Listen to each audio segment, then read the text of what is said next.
சூப்பராக இருக்குது அப்படின்னு சொல்லிட்டாங்க. அதனால் ஒரு சின்ன பயம். ஏன்னா ஃபஸ்ட்டு பேபி வந்து ப்ரீ டேர்ம்லேயே பிறந்துட்டாங்க.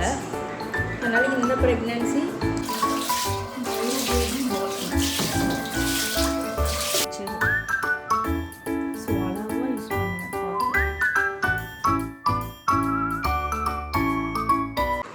Hi every one. இன்றைக்கி என்ன வீடியோ பார்க்க போகிறோன்னா, ஒரு சிம்பிளான நைட் வ்ளாகு. அதில் ரொம்ப குட்டி ப்ரெக்னென்சி அப்டேட் அண்ட் எங்களோட மினி கார்டன் அதையும் நீங்கள் பார்க்க போகிறீங்க. இன்ட்ரெஸ்டாக இருக்கும்னு நினைக்கிறேன். ஆக்சுவலி இது ஃபஸ்ட்டு வ்ளாகு, எப்படி போகுதுன்னு தெரியல. சரி வாங்க வீடியோக்குள்ளே போகலாம். குளிச்சாச்சு. இப்போது ஹேர்லாம் டைப் பண்ணிவிட்டு கிச்சன் ஒர்க் பார்க்க போகலாம். பயங்கர மழை இன்னைக்கு, அதனால் பவரே கிடையாது. மழை எப்போ ஆரம்பிச்சதோ அப்போலேருந்து பவரே இல்லை. அதனால் நைட்டுக்கு சட்னி போடுறதே கஷ்டம்தான். இப்போ யூபிஎஸ் கரண்ட்டில் தான் போகுது. இது எவ்வளோ நேரத்துக்கு இருக்கும்னு தெரியாது. அதனால் நம்ம மிக்சிலாம் ஆன் பண்ணி ரிஸ்க்கை பண்ண விரும்பலை. ஸோ வாங்க என்ன டின்னர்னு பார்க்கலாம்.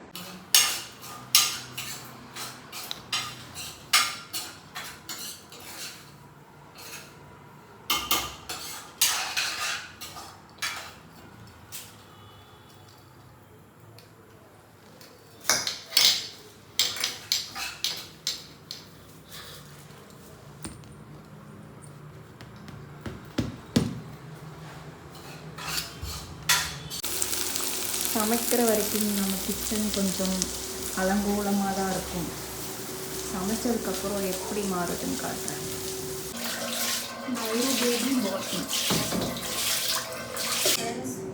Almost ready. ஃபஸ்ட்டு அப்புறம் நம்ம சாப்பிடலாம்.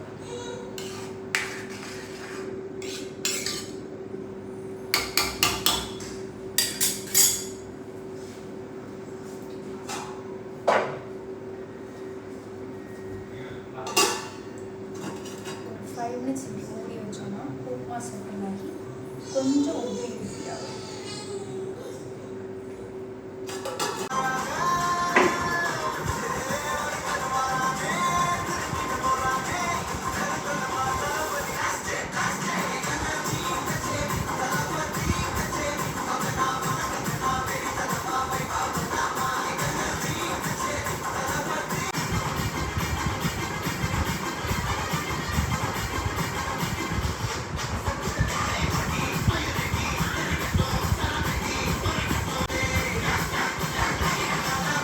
ஐராக்கு ஊட்டியாச்சு.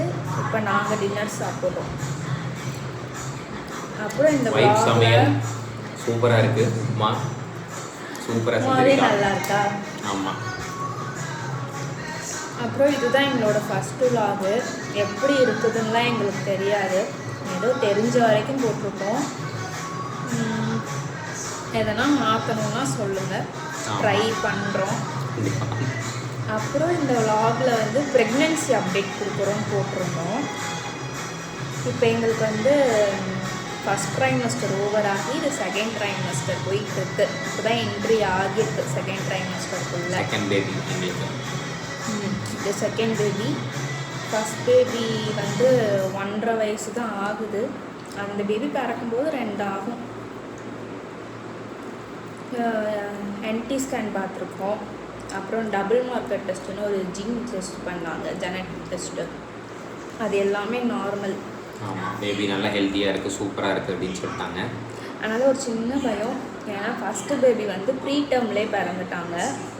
அதனால் இந்த ப்ரெக்னென்சி அதில் என்னென்ன தப்பு பண்ணுமோ அதான் அதிலலாம் இதில் வந்து பண்ணக்கூடாது அப்படின்னு யோசித்து வச்சுருக்கு. இந்த ரிசல்ட்டுக்காக தான் வெயிட்டிங். அது வந்துட்டு இனிமேல் தான் RCHIDயும் அதனால் எடுக்க போகணும். RCHID எடுக்கும்போது உங்களுக்கு நான் அப்டேட் பண்ணுறேன். அந்த வ்ளாகும் போடுறோம். நம்ம RCHI எடுக்கணும்னு நினைக்கிறவங்க, இல்லை புதுசாக அப்ளை பண்ணணும்னு நினைக்கிறவங்களாம் நாங்கள் என்ன மாதிரி எடுக்கிறோன்னு பார்த்துட்டு நீங்கள் கஷ்டப்படாமல் அந்த ப்ரொசீஜர்ஸ் எல்லாம் சூப்பராக ஃபாலோ பண்ணிக்கலாம். ஆனால் போன வாட்டியே கொஞ்சம் அலைய விட்டாங்க எங்களை. ஆமாம், ரொம்ப அலைஞ்சோம். காலிலேருந்து மதியம் வரைக்கும் ரொம்ப நின்னோம். வெயிலெல்லாம் நிற்கிறது நினச்சோம்னா அவங்களேன் ரொம்ப கஷ்டம். அதுலேயும் கவர்மெண்ட் வந்து பைசா தருவாங்க அப்படின்லாம் சொல்லுவாங்க. ஆனால் எங்களுக்கெலாம் அந்த பைசா வரவே இல்லை. எத்தனை பேருக்கு வந்திருக்குன்னு தெரியல. ஆமாம், தெரிஞ்சவங்க நிறையா சொல்லுங்க. அந்த கேஷ் எல்லாம் எங்கே போகுதுன்னே தெரியல. கவர்மெண்ட் ஒதுக்குன கேஷ் எல்லாம். அப்புறம் கிட்டு கொடுக்குறாங்க. எனக்கெலாம் 1 டைம் தான் கொடுத்தாங்க. அதுவுமே ரொம்ப அவங்கள்ட்ட இதெல்லாம் இருக்குது அப்படின்னு சொன்னதுக்கப்புறம், நாங்களாம் கேட்டதுக்கப்புறம் தான் கொடுத்தாங்க. அவங்களாலாம் தரல. இந்த வாட்டி எவ்வளோ ஸ்ட்ரகிள் இருக்குதுன்னு நான் சொல்கிறேன், போய் எடுக்கும்போது காட்டுறோம். அப்புறம் அடுத்த ஸ்கேனுக்கு டாக்டர் வர சொல்லியிருக்காங்க, அனாமலி ஸ்கேன்லாம். அதில் பேபி எப்படி இருக்காங்க எல்லா அப்டேட்டும் கொடுக்குறோம்.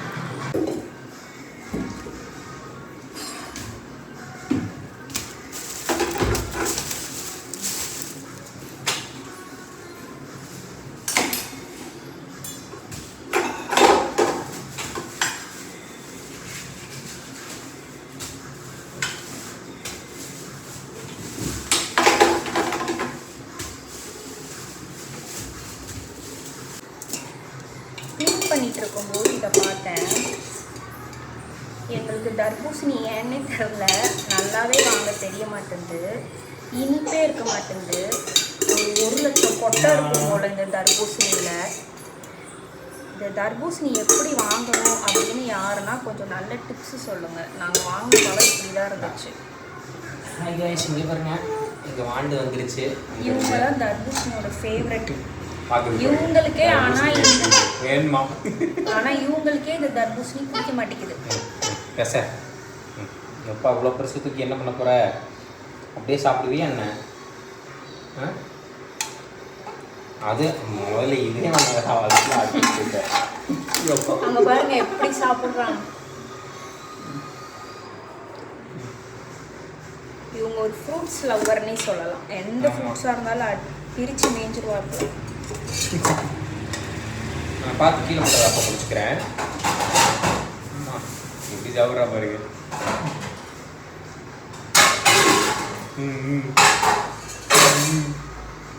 ஐரா எப்படி இருக்கு ஃப்ரெண்ட்ஸ்? இது ஒரு சின்ன கிச்சன் டிப்ஸாகவும் வச்சுருக்கலாம், அப்படி இல்லைன்னா ஒரு இன்ஃபர்மேஷனாகவும் வச்சுக்கலாம்.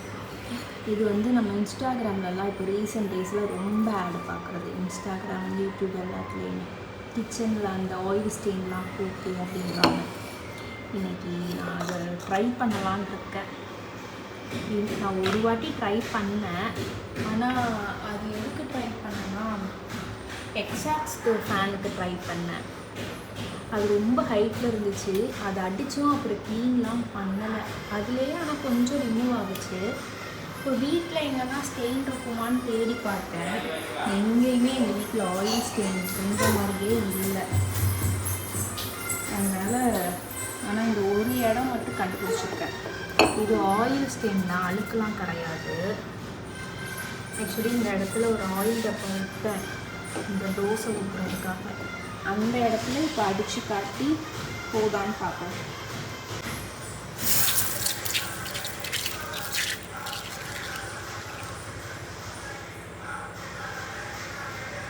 இது என்ன ஸ்ப்ரே மாதிரியே அடிக்கலை, நூல் நூலாக வருது. பர்த்டேக்கு அடிக்கிற ஃபோன் மாதிரி இருக்குது. சரி, ஓகே, ஒரு 5 மினிட்ஸ் இருக்கட்டும், அப்புறம் காட்டுறேன். இப்போ பார்த்தீங்கன்னா நம்ம kitchen work almost finished.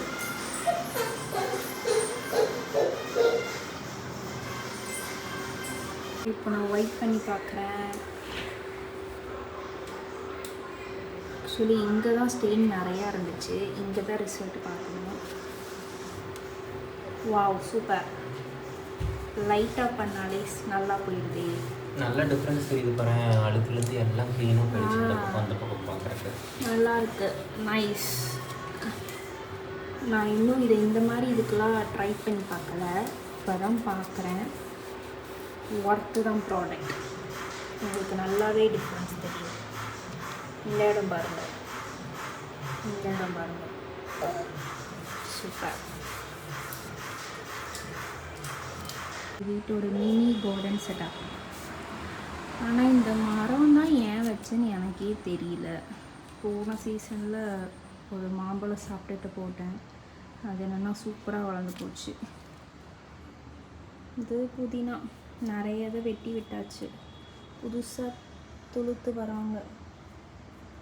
Actually இந்த புதினா வந்து நான் கொடைக்கானல்லேருந்து எடுத்துகிட்டு வந்து இங்கே வச்சது. ஸோ அளவாக யூஸ் பண்ணுவேன் பார்த்து. அப்புறம் இங்கே பார்த்தீங்கன்னா இது எங்கள் வீட்டோட உருளைக்கிழங்கு செடி வளர்ந்து அவங்க போய்கிட்டே இருக்காங்க. இது பார்த்திங்கன்னா பாலக்கீரை போட்டிருக்கேன். இப்போ தான் துளுத்து வருது கீரை. ஆக்சுவலி இந்த கீரை வந்து நம்ம 4-5 வாட்டி கூட யூஸ் பண்ணிக்கலாம் ஒரு செடியிலேருந்து அப்படின்னாங்க. இப்போ தான் போட்டிருக்கேன், ட்ரை பண்ணி பார்ப்போம். ஆக்சுவலி இந்த சீடு வந்து பாலக் சீட்ஸ்லாம் வந்து காஷ்மீர்லேருந்து வாங்கிட்டு வந்தது. ஸோ அதில் வந்து ரொம்ப ஆர்வம் எப்படி வருதுன்னு பார்க்கலாம் அப்படின்ட்டு. இது ஒரு பூச்செடி, ஆனால் இதில் பூவே பூக்க மாட்டேங்குது. என்ன ரீசன்னே எங்களுக்கு தெரியல. ஆனால் செடி மட்டும் ரொம்ப அடர்த்தியாக வளரும். இந்த பூ பார்க்க நல்லா பிளாஸ்டிக் பூ மாதிரி நல்லா பெருசாக வரும். நல்லா இவ்வளோ பெருசாக வரும் ஒரு பூ. இதுவும் கொடைக்கானல்லேருந்து எடுத்துகிட்டு வந்தது தான். ஏன் தெரியல, ஆனால் வளர மாட்டேங்குது. இங்கே ஒரு க்ரோ பேக் வாங்கியிருக்கு, ஆனால் அதில் இன்னும் சாயில் மண்ணெலாம் ஃபில் பண்ணி விதைலாம் போடலை. ஆக்சுவலி ரேடிஷ் விதை எல்லாமே, முள்ளங்கி எல்லாமே வந்து காஷ்மீர்லேருந்து வாங்கிட்டு வந்தேன். பெரிய பெரிய பிரிஞ்சால், அந்த கத்திரிக்காய், அந்த மாதிரி வித்தியாசமெல்லாம் வாங்கியிருக்கு. நம்ம ஊருக்கு வருதான்னு தெரியல, பட் ட்ரை தான்.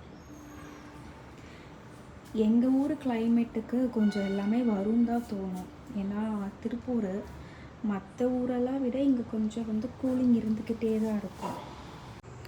ஓகே ஃப்ரெண்ட்ஸ், இந்த வீடியோ அவ்வளவுதான். நாங்கள் இதுக்கப்புறம் ஒரு 10 நிமிஷம் போல் டிவி பார்ப்போம். அப்புறம் நைரா எல்லோரும் தூங்க கிளம்பி போயிடுவோம். நைராவை பெட்டில் போட்டாலே ஒரு 1/2 மணி நேரத்துக்கு விளையாடுவா. அதுக்கப்புறம் தான் அப்படியே மெதுவாக படுப்பாங்க மேடம். அதனால் கரெக்டாக இருக்கும்னு நினைக்கிறேன். இந்த vlog உங்களுக்கு பிடிச்சதுன்னா கண்டிப்பாக சப்ஸ்கிரைப் பண்ணி லைக் பண்ணுங்கள்.